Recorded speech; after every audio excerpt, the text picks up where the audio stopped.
Welcome back, everybody. Hello, PAX Arena. Boston. I love it. This crowd is fired up, guys. Welcome back to the Splatoon 2 North America Inkling Open 2019 Finals. Not only do we have two more exciting matches for you, right after that, we are going to have the Super Smash Bros. Ultimate North America Open 2019 Finals, which I am super excited about.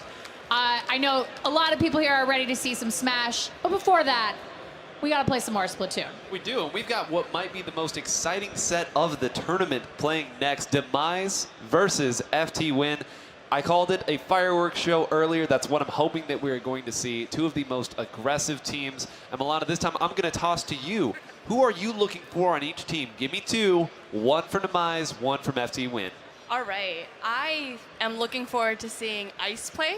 As like I mentioned before, he's a dynamite backliner. And as like a personal anecdote, he's been really helpful in helping me develop as like a competitive player. So he is just an all-around nice guy. I'm looking forward to watching him play on the big stage. You're a fan of Ice. I am a fan of Ice. I love it. Low-key. Ice is nice. Ice is nice. Ice is nice. Nice. And how about on Demise? I am looking forward to Zero. Zero is an incredible frontliner, always wins his 1v1s. Some call him the best T-Tech NA. So I'm really looking forward to seeing him play. Well, we are headed to, once again, Muscle Forge Fitness. This is where 9 works out every morning, and we are going to do tower control once again. Not a lot to say about that comment, nor this map and mode. We've seen it already. These teams will be playing the same set that we just saw to keep it even, but both sides once again bringing out that Kensa undercover Brella. That Kunder, you can see DJ on one side and 2D on the other side, going to be using that there. And again, that support role, Milana, we know is so strong at all times. I think it's such an interesting pick that Ice is actually not playing a backliner this time. He chose the Slosher Deco. And I've actually never seen him play a midline weapon, so I'm looking forward to seeing this. You can bet he's going to be skilled at it, but I like that idea too. It tells me that they are trying to be a bit more mobile, but it also might come back to bite them. This means that Raziel is going to have free reign of the backlines, but there is no free reign when Kyo is on the prowl, Ashley. Yes, absolutely not. He is an absolute beast. When he is on his game, he cannot be stopped. We can see Shaq doing his best, but at the end of the day, oh man, it's so tough. You get boxed out so easily. Well, and you see that they've brought both a Stingray as well as the Tenta missiles here. Those are two long-range specials that are going to be able to slow down the tower from relatively safe positions. That's very important. That's what you want. And 77, as we know, not a big push at all on this map, Milana. Definitely. And we can see that the tower has moved back to the middle, and both teams are really just fighting it out for a little bit of control before they decide to make their next push. And you can see we have FTWIN with a little bit of a lead here, but Demise did actually put some points up on the board. I'm really curious to see Demise has a little bit of a special advantage at this point. We're going to watch Raziel use that beautiful Stingray and do his best to take out a couple of members of FTWIN. And they did their great job taking out actually two people. That's going to reset things to a fairly neutral position here. And you see Raziel watching over that tower as well. Understands as long as I'm here, the opponent can't haphazardly approach me. They need to respect my positioning here. And again, we're going to see that double baller composition that can be so scary. And Shaq actually snuck through. I don't even think they saw him there. That's going to be the first checkpoint down in a flash, Milana. And definitely, like you said, once they make it past the second checkpoint, it could potentially be the game. And this push is still going strong. They're doing a really great job on FTWIN of keeping their opponents, just Demise, away from the tower entirely. They're not even getting close. No, they're not. You can see they've already been pushed back. And look at that. Kyo switching to the backside to punish tension there. What a great pivot. Second checkpoint down. And Zero rushing to at least try to mitigate some of the damage here. And actually is able to go ahead and get a punish on that super jump. But again, that second checkpoint down so quick. Demise has been trying to find their footing ever since that first minute, Ashley. But they do take back the tower. They're going to go ahead and ride that. But they have to go through a lot of enemy territory to be able to start putting points again on the board. You can see, finally, it's back at the middle. We're going to start seeing some points get put on the board if they can stay on that tower. Great job there, taking out Raziel. I'm sorry, Kyo there. Raziel was the one who got the pick. And you need to be able to do that, right? Kyo is going on solo missions right here to spread out those dynamite frontliners that we talked about. Even as good of a frontliner as you can be, if you can get them separated like DJ was at the top of the screen there, that is what you are wanting to do as we see FTWIN painting this map, going for their specials. You can see at the top of your screen those small numbers up there next to the weapons. That is the special counter. When it hits 100, the special is active. And once again, Demise going to try to give it another go, but the specials are ready, Milana. Yeah, definitely. And then we see that in this case, Demise is really trying to make a push as a team. Before they were just a little bit spread out, so I'm hoping that this will come to fruition for them. It looks like they're trying to stay together a lot more now. They're protecting each other, and that does seem to be paying off with the tower. They have lost it, but they do, I mean, they're right on it. DJ's right on that tower. They're going to ride it in. Kyo is going to do his best to take out. He's doing his best, but he doesn't quite make it. What a beautiful wait there by Zero, understanding that Kyo has been going back behind them every single time there's been a push. That time, he was waiting for it, and if this Booyah Bomb is able to ward people away, they might actually get to the checkpoint, and the lead, 3, 2, 1, Demise is in the lead, and 45 seconds left in this game. Ashley, what a comeback this has been. Absolutely a comeback. They are at that third checkpoint. They are going to wait it out for about 25 beats, and if they can do so, I think they've got this in the bag. There's only Cannonball made of ice. Fantastic play right there, and it's so nice because that means they're going to be able to take back mid. That is always the first objective whenever you are trying to make this comeback. Keep an eye on the top of the screen. That charger all the way on the right side, that is Raziel's Stingray. That is now the most important thing on the map. They need to find a way to get Raziel out. And Milana, if you're trying to make a comeback here in your FTWIN, what do? You need to Raziel's take out gone. Raziel. That's literally what they needed to do, and they did it. So this is overtime, and they have to make sure that Raziel does not build that Stingray. If that Stingray comes out, it is GG. So let's see how Zero can potentially stop this push. Oh, 1-2D takes them out. It's that undercover Brawler right there, giving him the defense available. They don't have anybody there. DJ's doing his best. This is gonna be neck and neck. They did it! They did it! Wow. All the way at the end, and Zero almost clutched it out. You saw waiting. For those not familiar with the tower mechanics, as long as you have somebody on the tower, even in overtime, you will continue to push forward there. And credit to Hootie not budging an inch when Zero rushed the tower. But if this These is numbers were so evenly matched on both teams. and this is what we wanted from this set. That game one is going to show you exactly how these teams play, exactly how closely matched they are. We're gonna go to a replay. I want to watch some of this. We got to talk about what we just saw. This was absolutely amazing. So we've got Demise up on the tower. They're doing their best. This is the double splat that I think pretty much won it for them. That was a key clutch play. And, you know, we're going to look back at that and maybe wonder why Raziel didn't push back a little bit further. We said that Raziel's Stingray was going to be the most important part. And I understand that Raziel didn't have a ton of turf to work with in their own zone. Had to push into a little bit of a dangerous position, but oftentimes you will see Chargers jump back to try and just preserve any Stingray that they do have. So that might have been a bit of a misplay there. I think so, because without that Stingray, it's really, really hard to push back. And with the Stingray, also coined as the GG Ray. Yep. So once you put that out, it's so hard to actually push back for an overtime. Well, we see a lot on Team What? We see Power jumping back. We see him always jumping back to base, try to keep that special. And we didn't quite see that here because Raziel is an extremely aggressive backliner. A lot of the time he is pushing a little farther forward than you'd expect, but for the most part, it works out for him. It works out for him. And like to the credit there, if Raziel hits 1 or 2 shots there with under 20 seconds left, they're not going to get the chance to get 2 people to the tower. So it's one of those judgment decisions you have to make at the last second that can be very difficult to make. And, you know, if Raziel hits 2 shots, they win the game. We're singing the praises. Yeah, of course. But It's one of those moments, again, a clutch moment that didn't quite go his way, but could have easily just as well gone the opposite direction. And he could have clutched it for them. He could have totally won the game. And now, back to Black Billy Skate Park. Clam Blitz And again, Ready for those clam blitz. Clam Blitz. And a map of fireworks once again. And I think I liked that we saw a double bucket composition there. We saw the Kensa Slosher machine coming out from Kyo. And of course, we saw Ice on that Slosher Deco. Those are fantastic weapons on this map. So we will see if they opt to continue to do that or what the change might be. I am surprised to see a bucket of ice out on the playing field, but I like it and I want to see more of it. If that's what it's going to look like, I really enjoyed it. So let's talk about Clam Blitz a little bit. On this map with these teams, I think it's going to take quite a while before we see a score from either of them. It looks like we are ready to go.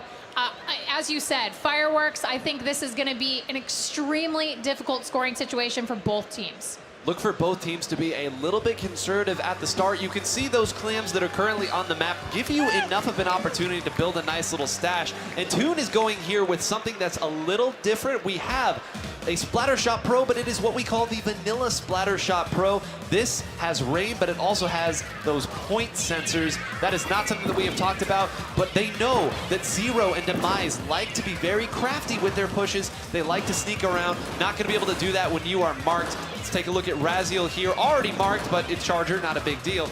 And going and getting the punishment on Ice, a little revenge for the end of that last game here. But that's why these opening picks are so important, Milana. You have to be able to build up the clams and the early control.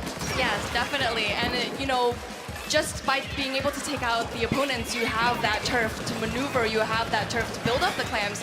And the more turf you have, the more clams light up. Now, when you're on Clam Blitz and you are fighting to, one, keep your clams, get the power clam, get everybody in there. You can see, here comes the jump. Are they going to open it up? They did. They broke the barrier. They're throwing in clams like it's going out of style. They're already under 50. This is crazy. Kyo on the ink brush opened that entire thing. We didn't even talk about Kyo's ink brush. It is not a joke. This is terrifying to go up against on Clam Blitz and on this map as a whole. Ran right in and now getting the punishment. Almost a double. That will be a full wipe. Not quite enough for that 3v1. Not quite enough. Not quite enough. 3v1 versus a brush. Just a little too much for even Kyo to do. But again, the ink brush, the baller, we've seen it so many times, Milana. People don't respect the weapon as much as they should. I think that it can definitely be useful. I know a lot of people kind of scoff at the fact that you're playing Clam Blitz with an ink brush, but I mean, you see it here, folks. Top double play ink brush on Clam Blitz. It can be done, friends. If you love the ink brush, you play the ink brush. You do you. All right, so we've got Ice here. He once again got that bucket. He's out there. He is throwing ink all over the place, but isn't quite able to hide. And we're seeing this setup on the left side. This is what we saw in the last game. This is what was trying to go for here. You see they continue to push forward, and the frontliner Zero does go down as a result. And this is why this push is so difficult to do. Everyone knows which way you're going. You have the power glam, you're going to overload one side, and they're willing to wait. Now this Stingray from Raziel is gonna be big. If they're able to take out Kyo as well, who is very low on health, they might be able to get a double jump in, but it looks like Kyo does manage to stay alive. You see 29 clams right now, Milana. They have the assets to make a push if they can find a way through. The baller versus baller, let's go. But unfortunately, Shaq getting taken out by Zero. And I think this might be an opportunity for Demise to make that push that they're looking for. A crucial 1v1. You saw Tension go in. They were both a little too short. They stopped them there. You saw both of those jumps. Those were both attempted. That was extremely dangerous situation for FTWIN to be in, and they were able to hold the line. That was a huge play. That kept everybody out from scoring. Great composure there. As you see, once again, Demise has done a great job of building up the clams. That has not been where the area of struggle has been. It's just been great execution from Kyo, who continues to run around and be a nuisance. Uh-oh, Raziel, you better go the other way fast. Great bomb there to protect the backliner. And Kyo finally going down, but look at how much attention he attracted in that play, Milana. Definitely. And just seeing, just distracting them will allow the rest of his team to really build clams, build specials, build turf. So one of the things, speaking of building specials, you can see is that these teams at the high level can build a special so quickly. You're going to see a lot of baller, especially from Tension, from Kyo. I mean, these are players who can build up a baller in 25 seconds. It can, but you see right there some disconnection. We're starting to see some big mistakes coming out of Demise. They had the baller up in the right position, but the jump was not ready. I think they were shuffling some clams around. Maybe Kyo was up in their face, making that difficult again. But that shows me that they're trying to force some plays right now and that it's not quite going their way. As we get to 45 seconds, Milana, what do you look to do in this situation if you are Demise? I definitely would really focus on turf. As you can see, most of the map is in FTWIN's favor, and FTWIN making a jump, making another push into the basket. Are they going to continue to score? Yes, they do. They clear that penalty, no problem. They only have 22 points left. With 23 seconds, they're still dropping stuff in. They're still going. They're still going. They're not stopping. But finally, Demise is able to clear the zone and get out there. But they have got to make some big plays right now. There's only 10 seconds left. Do some quick math here. You can only have 40 clams with you at one time. Even if all of those clams happen to be power clams, that's still only 80 points. They are going to need perhaps the biggest push I've ever seen. DJ going down to a rogue suction bomb there. And tension's waiting, but even if you are holding this power clam, you only have a short amount of time in overtime, and Kyo's not even gonna let it go to that. Going around again, swing that brush, young man. Essentially a triple. That is going to end the game with some style and flair. Kyo clapping. He knows what he did. Yeah. Look He at pop it, it off with that knows ink brush. He knows it. Man, when you get moments like that during play, it feels so good to know, like, I ended that. With authority, with authority. That was a very decisive victory. That's the kind of play I expect from FTWIN. Let's talk a little bit about the strategy there. We talk about the clam economy.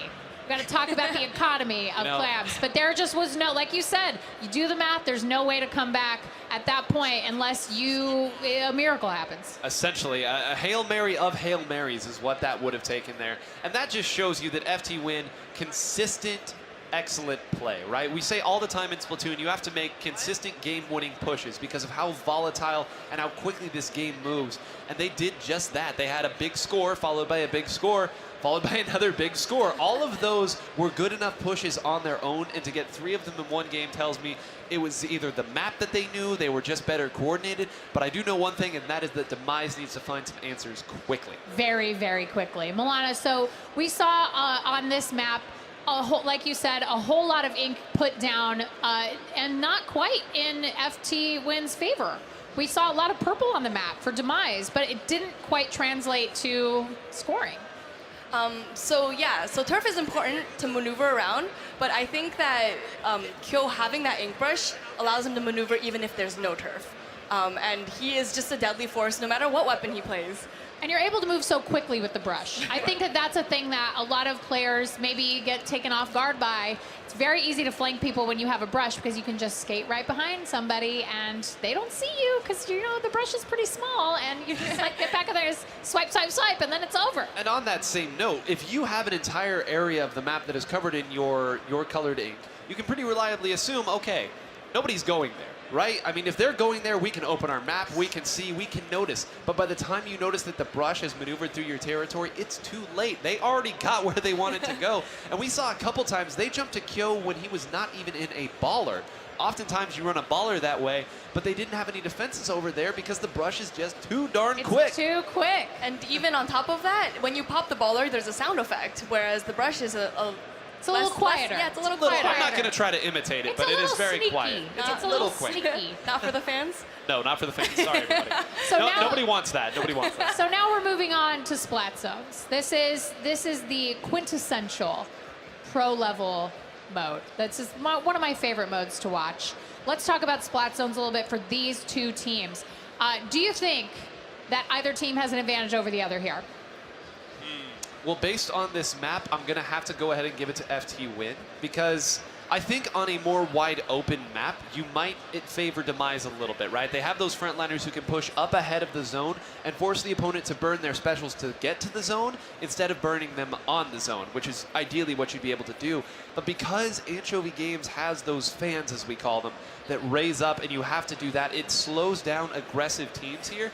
And I think I don't know, man. I think Raziel in particular needs to come up huge because he's going to be really one of big the here. only weapons on the map that's going to be able to influence all of it from a position of safety. It looks like we are ready to get into splat zones. I don't know what's going to happen, guys. I don't know. Maybe I feel like an upset is coming. I'm not sure. I feel like it could, right in my heart, right in my little squid heart. So let's go to Anchovy Games. Once again, my favorite development studio, second only to Nintendo, of course. I see, got to do that. And we see a very different composition. This is going to take a minute to break down, but let's start it on the far left there. You see 2D is going with the mini Splatling. This is a weapon that has just very recently come up into the forefront of the meta, jumping from the C tiers to some people putting it in S+. And we also see the Explosion Milana as well as a Rage Blaster. This is a lot of indirect, distant burst damage, and Kyo doing his thing. It doesn't matter what weapon. It doesn't matter what weapon, but I know for a fact that Kyo is a master of blasters. He doesn't miss his shots. He just doesn't. He does the 180 no scope, and it's just like, there it is. Oh, wow. There it is. Yo, blasters are great if you don't miss. Yes, that is very true. And you can see he already has that almost Billy's, throws out his Ink Storm. Talk about Ink Storm just a little bit, Nine. That is a slowdown maneuver. It's meant to keep people away from that splat zone. It's slow down, it's zoning, and it's very, very difficult because you can't just force your way through it. You're going to take entirely too much damage no matter who all you put there. This is a great bomb rush that should at least slow down this zone maneuver. But you see Toon on the backside doing nothing but keeping the zone painted. Finally, we do have a game here, and this is where Demise needs to push up. They need to protect their support players. Right now, DJ is getting caught off by himself a little bit too much. I'd like to see them push back here. And again, Zero winning the 1v1 versus Kyo. And a 1v2 that Zero has won, trying to bring this back himself. Not able to do it there, but we're seeing signs of life, Milana. Shaq getting taken out by that torpedo. The torpedo, even if you don't know the enemy is there, the torpedo knows. The torpedo always knows. And now we can see, finally, Demise putting some points on the board. They are running that countdown timer, but we're going to see a pretty big push, I think, right now for FTWIN. That was a great direct by Kyo there. I know he got taken out right after, but taking out Zero on the front lines is very big because it's going to allow everyone else to move and take the zone without as much resistance. Now, they did chew through a lot. There is a lot of timers still on, but at least they got through that now. And again, I think Zero's getting a little bit antsy here. You see him moving up a little bit alone in Milana. We know you can't go forward without a support player at this level. Definitely, because when you face the 1v1s at this high level competition, you don't want to risk it. You want to make sure that you have that backup. You want to make sure that you are guaranteed it. And also that bomb. Wow, just doesn't even bother caring about that. Caring about the shield there. The wall doesn't matter. The wall does not matter. And, let's talk a little bit more about this composition as this timer starts to wind down. This is an indirect burst damage composition. And what we mean by that is it is a lot of long-range weapons and subs that can put damage on people from safe positions. You have the Explosion, you have the burst bombs on the mini Splatling, and of course you have Kyo on that range blaster as well. To say nothing for Shaq, who has a baller every 5 seconds. So I want to talk a little bit about keeping the high ground in this map. This is a map where the splat zone is actually kind of down in the lowest part of the map. There's a lot of high zone. There's a lot of keeping the high zone. And then, of course, once you clear everybody out, you can jump in there. Tension. Getting taken down on the way up. The mini Splatling, one of the few weapons that can put out that kind of damage that quickly here. And again, we're starting to run into the last 90 seconds here, and they still have to get through that checkpoint, or I'm sorry, that timer. Now, if there is one thing that is nice here for Demise, the penalty does not continue to stack after you've taken it down initially. So really that 22 is not going to get much higher than that, but they have to find a way back in now. FTWIN is so close. That Booyah Bomb has no follow-up, and Shaq once again with the baller. They're throwing everything they have at the zone here. Just 5 seconds. 3, 2, can they do it? They take it! They take it back. There's a penalty. Oh my goodness. That was very clutch. I'm very very impressed. I'm very impressed. The composure to pull a play like Absolutely. that. And now the checkpoint has been gone. They are now scoring actual points here, and every pick is going to matter so much here. They need to keep themselves up and safe. I love the tension and DJ are together here. They need to find maybe 2 more picks. If they're able to get 1 more wipe, they might be able to do it, but you see all the specials coming out. Everything's coming out. They're putting it down on the line. And FTWIN takes it. No, they've got it. No, they've got it. No. Nobody, one has it. person went down in that situation. Every special came out and 1 person went down, but they did what they needed to do. You see they applied a big penalty that is equal to their score. Now FTWIN, you saw them jump back. They are betting it all on being able to come back in 1 more time. They know they 10 need seconds left. They need 1 more neutralization to do this. Can they do it? Crowd, if you have any hype left in you, this is the time. This is a big play right here. It is an overtime. They are moving. And they're bringing in the specials. They're bringing in Ice specials. with the baller. Ice Double baller! Double baller going to do it. The patience, the composure to know that they only needed 1 more take. If they had to sacrifice everything else to get that last take, it was going to be enough. And FTWIN with a 3-0 victory over Demise, a close, hard-fought victory coming down to 2 overtimes going in favor of FTWIN. We wanted a great set, and we got one. We absolutely got one. I want to talk a little bit really quickly about keeping your composure when you have specials. I think a lot of times players who are not at this high level might feel pressured to use their special as quickly as possible. This is where these players separate themselves from the pack. They wait to use their specials. Milana, talk a little bit about what it means to hold those specials until, just like we saw, the moment where we need them the most. I mean, you just saw it, right? By having Ice and Shaq hold their ballers, they could take the zone all at once, ending the game right there. By using it together, you amplify the effect of that special. And we're seeing some really great sportsmanship here. We got hugs getting passed out. Everyone's happy to play. I really have to give it to both of these teams. I am so thrilled to watch these players play at the top of their game. Everybody give a great round of applause to these teams. It warms my little heart to see gracious winners and,